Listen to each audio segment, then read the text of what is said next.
Bekerja apapun yang penting halal dan berkah, lakukan apapun yang penting positif, ya kan? Halo, assalamualaikum, semoga semua sehat selalu ya. Nah, di sini aku mau sharing nih tentang usaha mainan renceng yang ternyata lumayan banget loh hasilnya untuk usaha sampingan.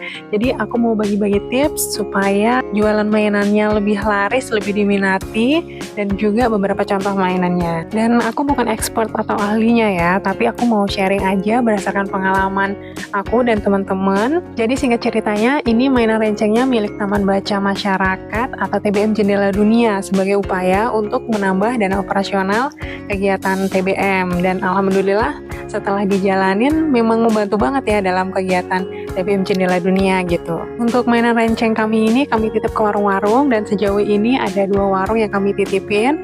Ini sesuai kebutuhan aja ya, karena kami kan kebutuhannya untuk menambah dana operasional aja. Kalau untuk lebih fokus sebagai alternatif usaha sampingan, tentu lebih banyak dititipin ke warungnya lebih baik gitu.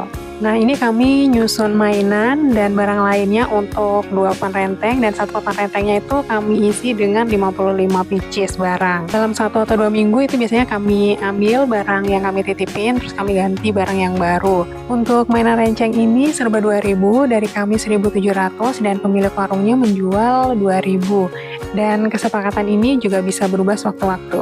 Oke, lanjut tips jualan mainan rencengnya. Yang pertama itu luruskan niat, karena uang yang banyak ataupun sedikit itu bisa sama-sama berharga dan membahagiakan tergantung bagaimana kita mempergunakannya. Jadi nanti hasil keuntungannya itu mau dipergunakan untuk apa? Ada hal-hal baik yang bakal kita sisihkan nggak untuk kebaikan?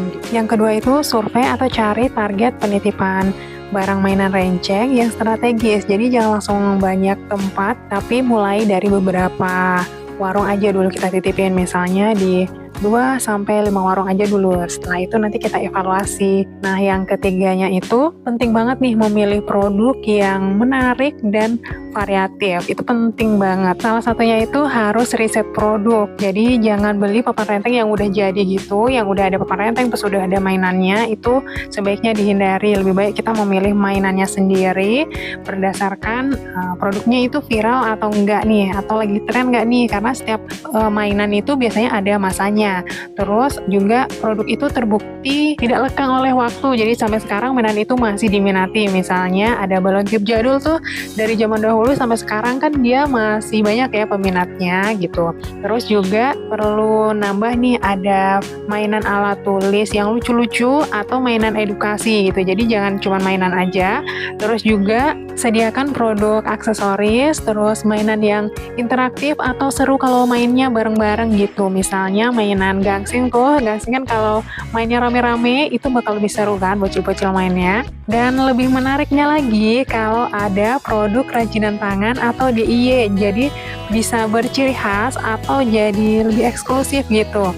Dan di pengalaman kami itu, kami nambah produk kerajinan tangan kawat bulu, gantungan-gantungan kunci yang lucu, terus juga ada gantungan kunci dari akrilik. Itu juga banyak peminatnya loh. Kalau kita nggak mampu bikin sendiri, bisa juga kolaborasi dengan teman atau yang lainnya yang biasa bikin kerajinan tangan. Terus tips yang keempat itu campur produk mainannya, yang harga murah ada, terus yang harganya cukup mahal juga ada. Itu penting banget untuk membuat produk jualan kita itu masih menarik dan variatif, tapi keuntungannya juga masih seimbang. Yang kelima itu beli produk online aja sih ya, kalau menurutku ya. Pas banyak promo atau pas tanggal-tanggal cantik di online shop itu kan harganya banyak diskon tuh. Jadi itu momen banget untuk bisa bikin tambah keuntungannya lebih banyak. Atau beli offline juga nggak apa-apa sih sebenarnya, tapi yang harganya juga bersaing.